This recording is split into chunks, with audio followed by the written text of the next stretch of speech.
Hello everyone! Today we're going to learn how to create the triangular grid and hexagonal grid. So let's start with our circle, but this time I'm using a very small circle. I think this is 2 centimeters or 2.5, something like this. And I'm drawing as well a very long horizontal line. Again, make sure it passes through the center. Okay, so using the same initial radius, I'm using this intersection and drawing a circle. And then I'm using the intersection between the two circles.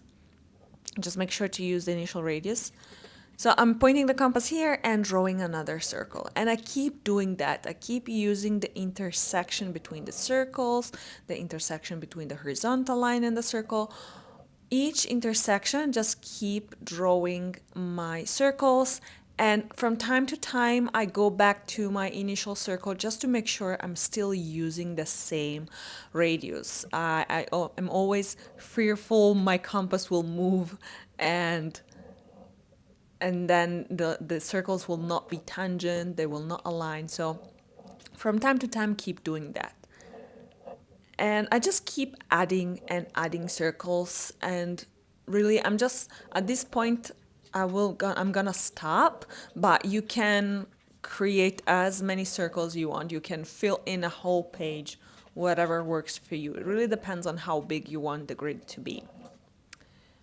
And this is the last one. Okay, so now I'm gonna draw lines between the intersection of the circles you see here.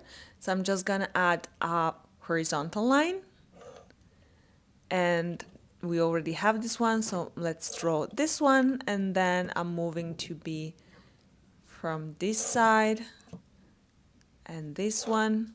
So you can see, if you look at the lines, you will see triangles popping out. Okay, so to draw the hexagonal, you just need to, you see these are all triangles. Just make sure to not draw all the triangles, but to go with the hexagons. So inside each circle, you will have an hexagon. So it's the same construction.